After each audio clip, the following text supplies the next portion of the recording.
Today I feel called to talk about death and rebirth and change since I just came out of Vipassana retreat. 10 days of 10 hours of meditation per day.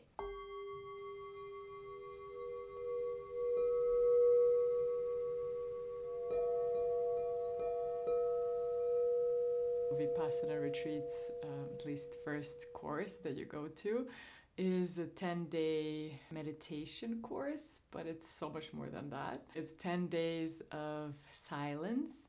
Last day, actually, you can talk to people around you, but for the whole 9 days, you do not speak to anyone except for your teacher if you have something to ask or share, or the manager that helps the course. But yeah, it's a silent retreat, triggering your loneliness or like feelings of being isolated.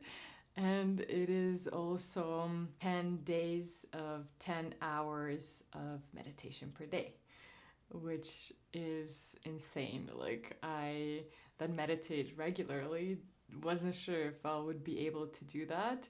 And to be fair, on my second day, I was like, I'm not sure if this is for me.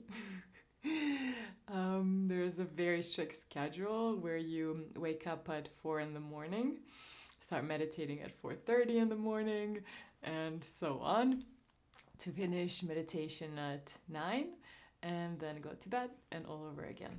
These 10 days, even though it was in Youngstown and I thought that I would be rejuvenated, I feel like I gained 10 years. And I would say that that is good, because I feel that I have matured in ways that I'm probably not even aware of fully yet. And it has been a big shift inside of me. I feel that everything we do, all the different ways in which we go deeper into our inner worlds and discover what is there and feel and release, all of them have beautiful diamonds to offer.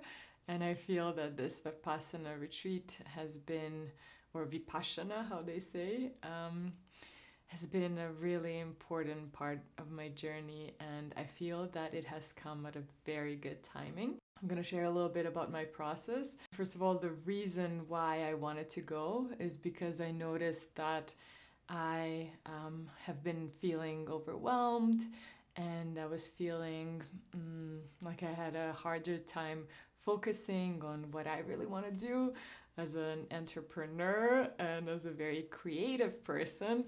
Like, I have a lot of ideas, but I also felt that I would spend a lot of time on Instagram and YouTube and Netflix and just feel kind of bombarded with other people's ideas. And I noticed that actually I was also feeling comparison. I should be doing that or should be doing this. And I didn't really rest that well. I've been resting in the last years much better than before. Like, I had to learn what rest is. The word was out of my vocabulary for a very long time, and this is what I've learned from my mother and my dad, but mostly my mom, who was this lioness and still is, but she is getting better with her ways as well. But yeah, just this working, and sitting down only when you feel exhausted, right? And so I noticed some of those patterns were coming back, and the way that I would be nourishing would be like with a show or a movie, and it wouldn't really fulfill me and nourish me. So I felt like I was in this weird cycle, and I felt that a reset would feel really good for me. And Andy, my husband, has done Vipassana last year, and when he did it, I was like, that's amazing, I'm so proud of you, and I'll never do that. Because I thought, like, it's so masculine, it's so structured, it's so about emptiness, and how am I gonna do without journaling? I'm an introvert, so I spend a lot of time on my own in the house or like walking. So I didn't feel like not speaking would be a problem, but yeah, not having my journal to write my ideas or to draw, or yeah, I wasn't even sure what exactly I was fearing, but I was like, no, it's not for me. And then this year, when I shared with him what I was going through, and he was like, well, what do you think about a Vipassana retreat? And I was like, okay, let's do it. And I'm so proud of myself for going into things that scare me and going into things that I don't know much about. So, to be honest, I didn't know back then that it was 10 hours of meditation per day. I thought it would be like 5 or 6. I didn't know many rules, and maybe better that I didn't. Preparing for this video, I wasn't sure how much to share, because your experience, if you go, is going to be your own, right? And it's best to go in without too many expectations. But yeah, I feel called to share some things, and maybe it inspires you to go, or maybe you feel like it's not for you. Now, we never know, right? Never say never. And so how it happened is that I said yes to his invitation, and he went online and he was like, okay, yeah, I know your name, date of birth. Then he asked me some questions, filled up the applications, we sent it. And then 2 days after, I got an email that I was accepted and that I'm going into Vipassana in 2 weeks. A lot of the times in my life, things like that would happen. Like, in a deep meditation, I would feel like, ooh, I need to go to Serbia, where I'm from. Like, ooh, I need to go soon, like in 2 weeks. And Andy would be like shocked, but he knows that when we feel those intuitive callings, that they are important.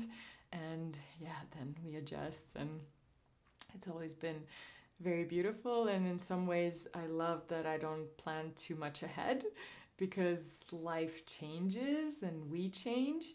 So yeah, I remember on the day when we were driving to Youngstown, which is 2.5, I think, or 3.5 hours away from Calgary, I was feeling scared and I was doubting my decision.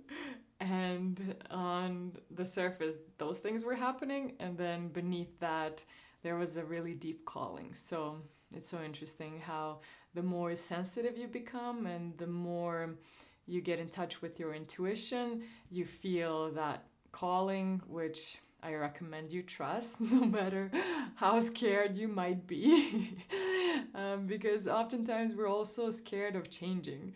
Our egos are scared of deaths, right? Parts of your egos are gonna die in a experience like that. So yeah, I was feeling all the feels, and I went in there and filled up the form and got my room, and I went upstairs. And first of all, like, the center is not like a Tulum retreat that I've also experienced in some ways. Like, it's not meant to be the fanciest thing. Also, like, Vipassana retreats are free. So you get 10 days of accommodation, food, vegetarian, incredible food, and incredible teachings and support, all for free. So yeah, it's such a beautiful blessing that that is available to anyone who wants to go deeper and become a better person. And I feel like there's no end of how pure our hearts can be. So yeah, we keep clearing and opening and evolving. So yeah, all to say that I went there with attachment. First attachment that I noticed was to beauty, because I was like, oh my god, even this nature, it's not like nature that Andy had when he was in Vancouver. Like, this was like prairies and just like a little prison walk. But I have to say that by the end of those 10 days, and with so many attachments that I was releasing, I learned to love each piece of that, each little grass, each snake that I saw there. It was a season of snakes, so garter snakes were there. And I was so excited when I heard that. And then I heard they're not poisonous and that sometimes they come into the building. And I was like, cool, I'll help with some cleanings. So I took out 4 snakes from the building, and some of them were like this thick and some were like smaller ones. But you catch them by the head. If this ever happens to you and you want to do that, you catch them by the neck, because then they cannot turn and bite you. So yeah, you just take them out and let them live. And yeah, one of the commitments you make is that you won't kill any being, so not even a mosquito or a fruit fly during that time, and that you will not lie, that you will tell full truth. And yeah, there are like 5 rules that you commit to as one of the things you sign at the beginning as well. But to come back to me going to the room, seeing that it's not very fancy, and seeing that, and to be honest, like, I'm not about fanciness and luxury and brands. I am about beauty, right? So it can be simple, but it can be beautiful and meaningful. And here things were a bit falling apart, and yeah, my beauty attachment was up there. And then I saw that I was in a double bedroom. So I was like, oh my God, I won't even be alone in my own process throughout of this. So I got like emotional, started crying and released those tears. And then I was like, okay, whatever needs to happen will happen, and it's always what I need. And to say that you don't know what you're gonna get triggered by. And it's important to allow your emotions, and then they clear space for you to be fully present. And I will add that by the end of the day, I realized that I was alone in the room, and that I had a beautiful space with a lot of light, because there were 2 windows, because it was a bigger room for 2, right? And that I was, so grateful for how everything, every piece was triggering and amazing at the same time. So throughout this retreat, I went through many deaths. I went through the biggest torture of my life. Like, this was the hardest experience I've ever done. And what was the hardest? Well, what comes into my mind is first, it was one of the first days when you just practice being present with sensations. On the 4th day, you learn this Vipassana technique. Until then, you are preparing for it. So you are learning to focus your mind and to sharpen your sensitivity. And then I noticed how, as I was breathing and noticing my breath and sensations, how I was becoming very bored. I think most of us, with the technologies we have today and with our to-do lists and with all the doing, we don't really know how to be fully present and fully relaxed in the present. One of the first attachments I saw was in my mind, like a word, popcorn. All of a sudden, I really wanted popcorn. I love popcorn, but I didn't know I love it that much. And it was like, I want popcorn. And I was like, whoa, that is so strong. Like, what is this? I was observing it. And as I was noticing its strength and its like negativity, like, I was like, is this a popcorn demon? Is this an entity? Like, what is this? And then as I observed it more, I realized it's just the attachment.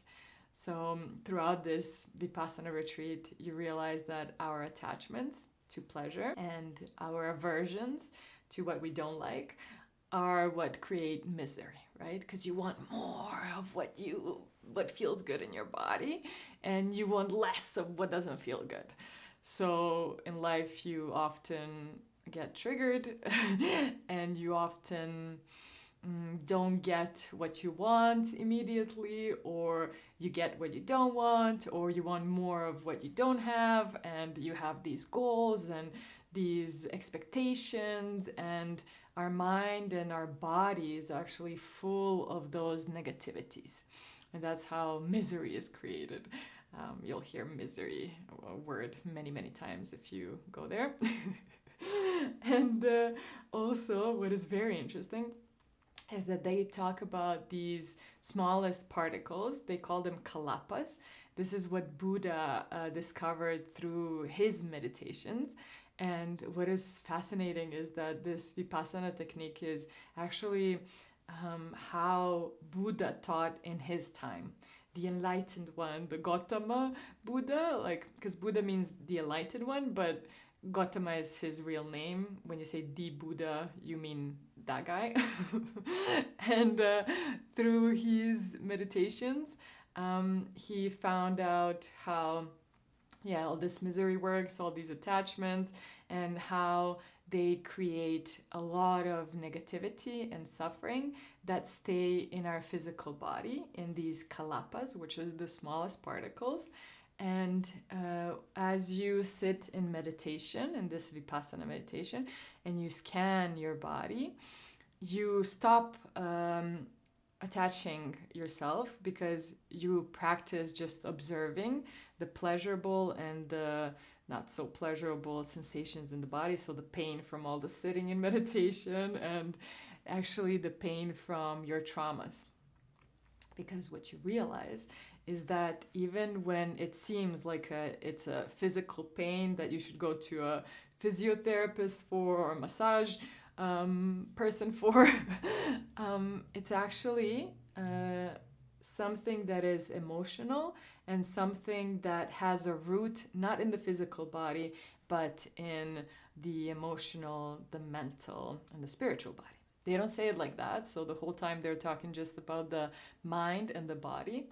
But what I've felt through these meditations is that as you go into this physical pain, and I have these gifts that I've developed where I help actually people in sessions find the root cause of their pain. So even without trying to do any of my techniques, I would go to this pain and like find what is the most painful part, where is that dot, like the center of that feeling sensation.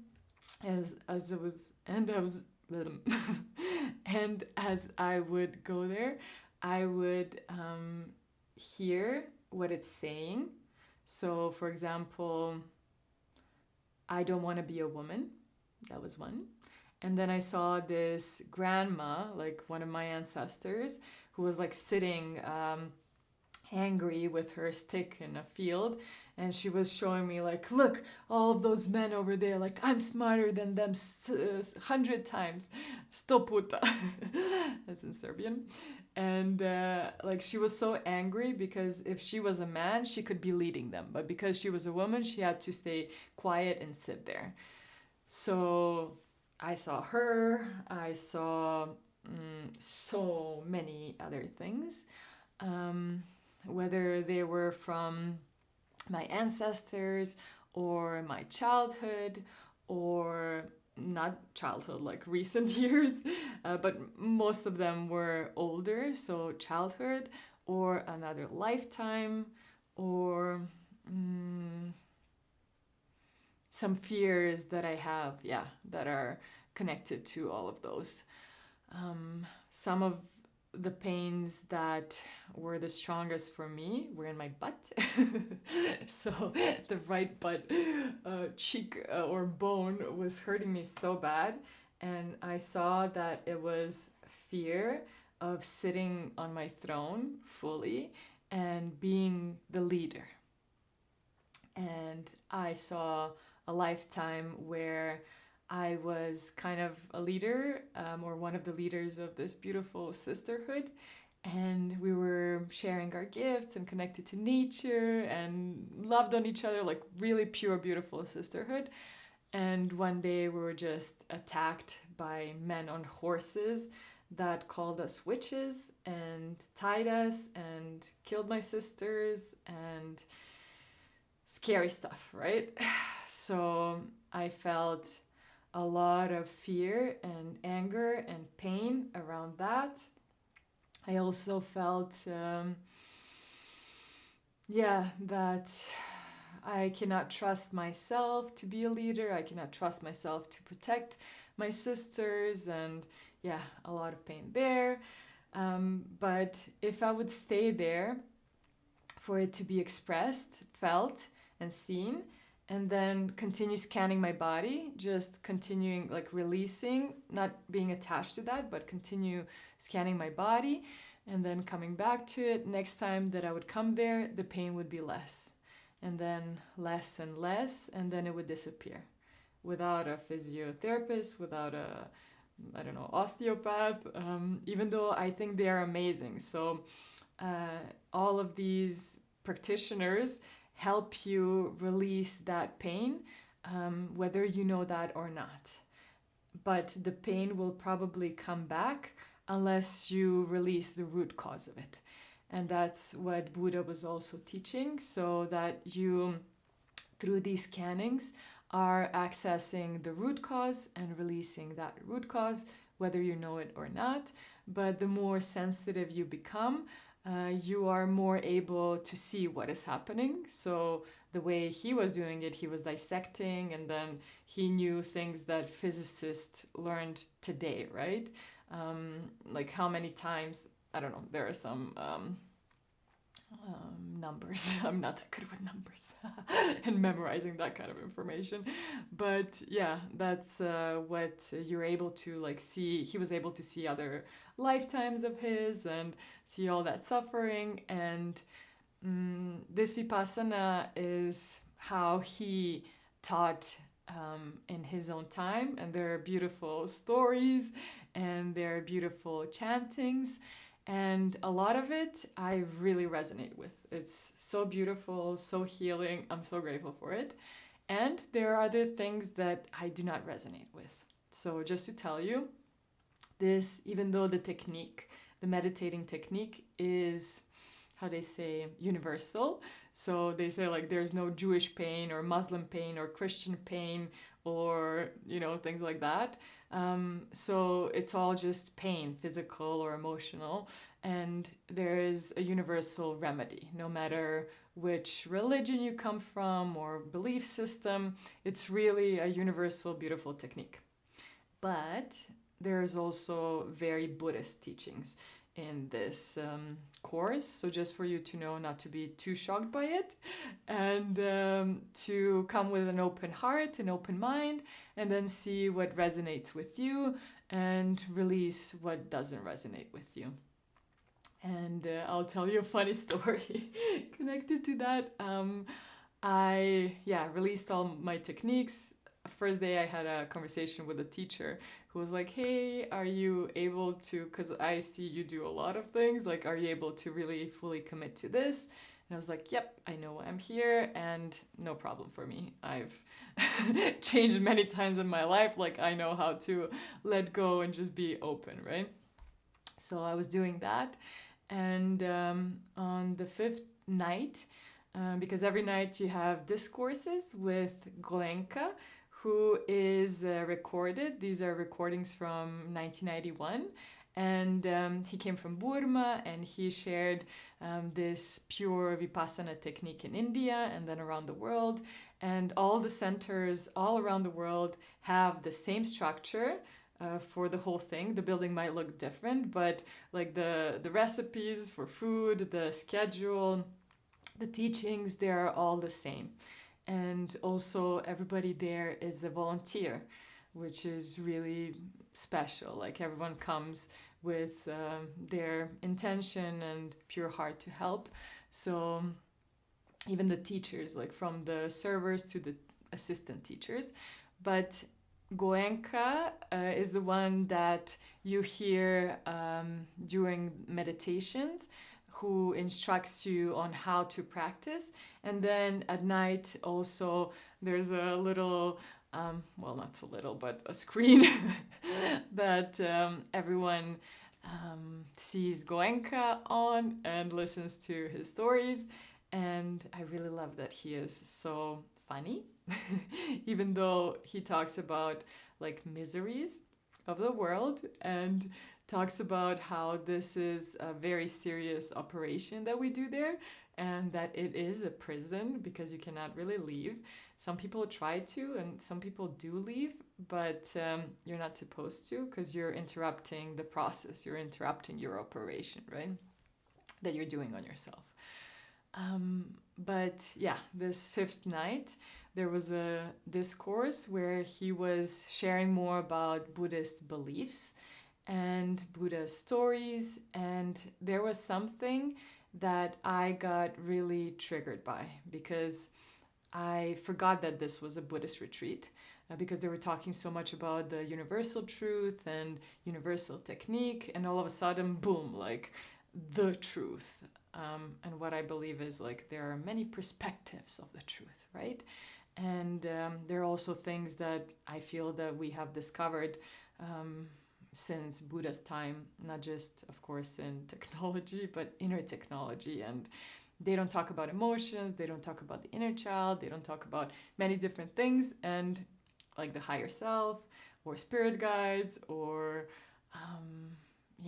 many things that I feel are important and interesting and helpful, but it's not needed, I think. Like here you get one perspective and one beautiful technique that you can work with.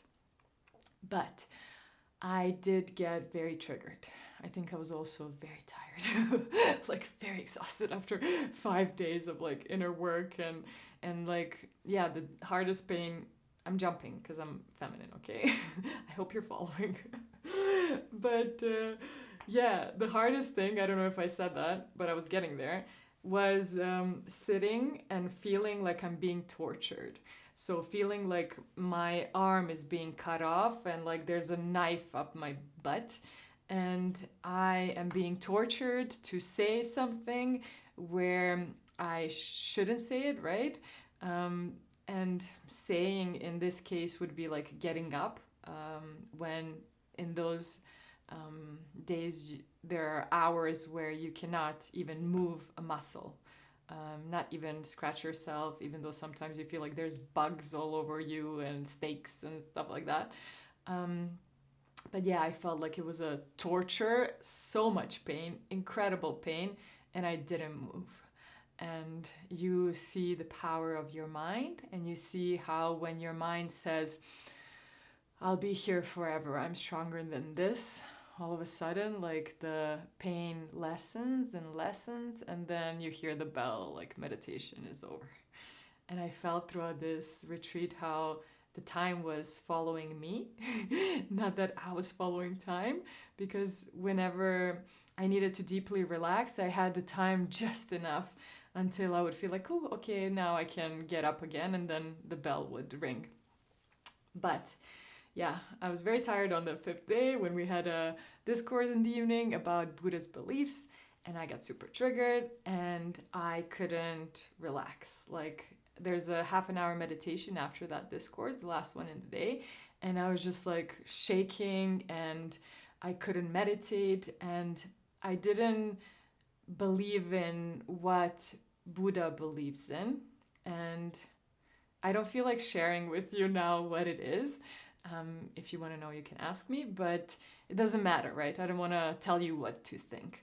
But I got really triggered, and it didn't fit into what I believe in the deepest parts of my heart, right? And what I've experienced through my inner journeys and journeys with other people. And yeah, I couldn't relax. And so I went to the manager and I was like, hey, I would really love to ask you if I can have a piece of pen and a paper so that I can journal and just calm my mind. There are things that really didn't go with my beliefs here, and I just need to like see what is what, not spin in my mind, and I think that would be so helpful. And she was like, okay, I understand, but you need to talk to the teacher and ask him. So I went to the teacher and I said the same thing, and he looked at me and he's like, okay, do you maybe want to share it here? And I was like, well, you know, this is not a place for philosophical discussions, which they tell you at the beginning. So talks with teachers are about the practice, right? And also I wasn't grounded to have any proper conversation, I feel. And he was like, okay, do you think this will really, really help you? I'm like, yep, I just need to put things down so I'm not spinning, and it'll be okay. And he was like, okay, we'll make an exception, and you can go in the hallway, and manager's gonna come and she'll give you a piece of pen and paper. Amy's gonna come. She was awesome. I love her so much. And so she came out and she gave me the pen, and she had this little notebook, and she took out a piece of one paper from that notebook, like the smallest paper ever. And I was like, okay, thank you so much. And this is a bit of a deeper thing. Can I get 2 pieces of paper? And she's like, okay. And she gave me a piece of paper, and I went upstairs because my room was upstairs. I took a shower just to calm down. And it was also my time to shower. And yeah, I grounded a bit, and then I sat down and I just wrote like, what am I feeling? What are my thoughts? And saw that I'm not a Buddhist. It's just that, you know, like, okay, yeah, I resonate with all these things, but I'm not a Buddhist. And even though, yeah, I'm gonna incorporate some of these beautiful teachings, and they'll help me be a better human, I do not follow this path, this one path, and that's okay with me. So yeah, I just got clarity. The next morning I returned the pen, and yeah, I was grateful, so grateful that they made that little exception. And yeah, maybe the funny story and the teaching is here that journaling helps. So whenever you feel like you have many, many, many thoughts and don't know how to process them, you can just write them down, and then they kind of compile and you have them there, and then you can see what's what and just come to some clarity and vent out, like clear your mind and your emotional body too. So at the base of all of these teachings is the recognition, the awareness that you come to through your own experience, how everything constantly changes, how everything is anicca, which is one of my favorite new words, and anicca just means change. So everything is just impermanent, impersonal, kalapas, so those tiny little atoms, like the smallest ones. And yeah, everything around you and within you is just these kalapas, and they are also appearing and disappearing, which you know from quantum physics. Everything is constantly like changing, and you shouldn't attach yourself to things that will inevitably change. So you can just relax and observe, and then as you observe from a calm and centered place, you can decide what to do. So I think discipline and showing up is so important at certain times. I feel that this discipline that was in Vipassana with this schedule and how you practice and how you show up, and how they say that continuity is a secret of success. So continuing.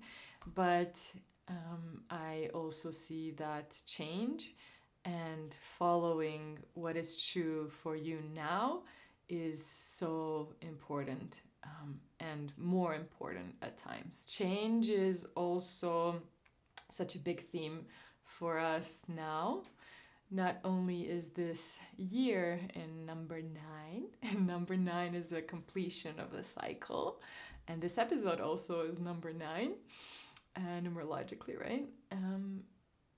We are also at a times of great change, if you haven't noticed, but I'm sure you have. So you are changing. I'm sure that if you're watching this, there is an openness in you for spirituality, learning something new. Then as you go and learn more about that, you learn more about yourself, you start going inwards, you see all the things that are not really yours, that you have collected from society, from your family, that you believe in but are not really feeling right for you.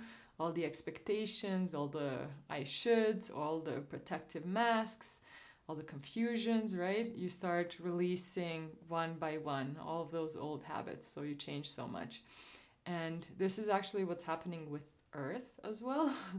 She as a being is awakening.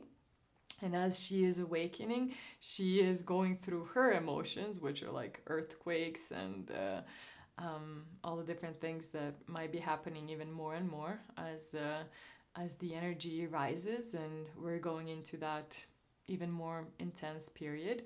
You also see this change in political systems, you see it everywhere. But sometimes we are so afraid of change because we have learned to feel like we have control and to rely on that feeling. So having plans like 5-year plan, or having attachments that things will not change, that people will not change, and our jobs will not change. So all of these ways in which we want to hold on to what we have because it feels safe, even though it's an illusion, because you never have control.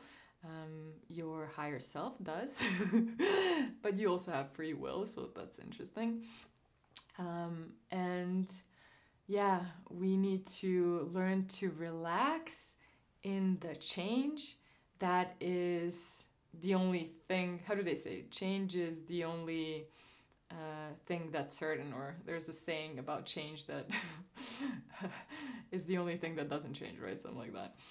But we are learning to release and see all these emotions and tornadoes of all different kinds, and to continue coming back to our center, continue coming back to that inner peace that is underneath all of this.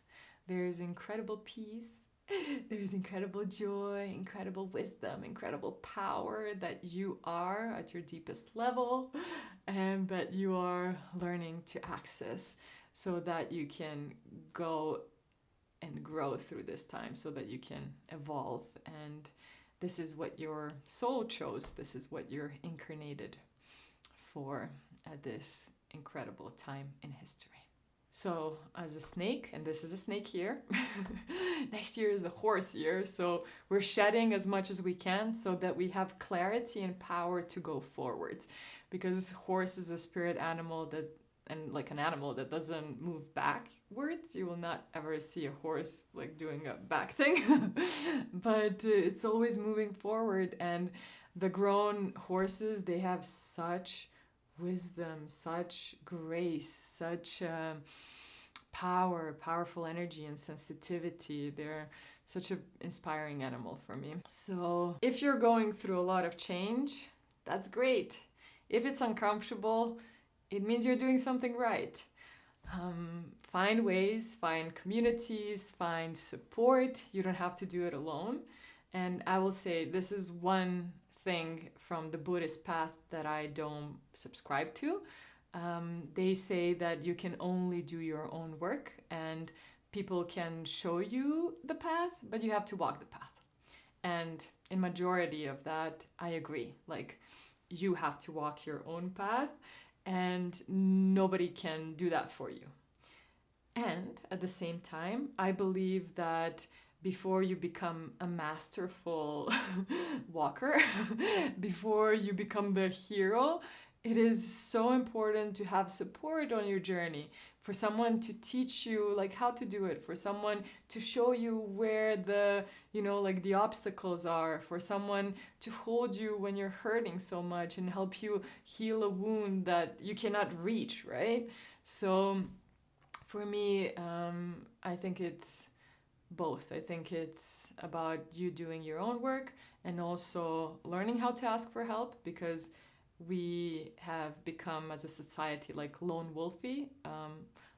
It's me on my own and I have to figure it out, and that's like creating so many walls. That's why so many of us are lonely. Not the only reason, but yeah, it's not the way wolves are as animals, like parts of a pack, and that's when they're the healthiest and happiest. And we as human beings, we're social animals, so it's important to ask for help and to feel what resonates with you, where you feel safe to open up, and what really feels right.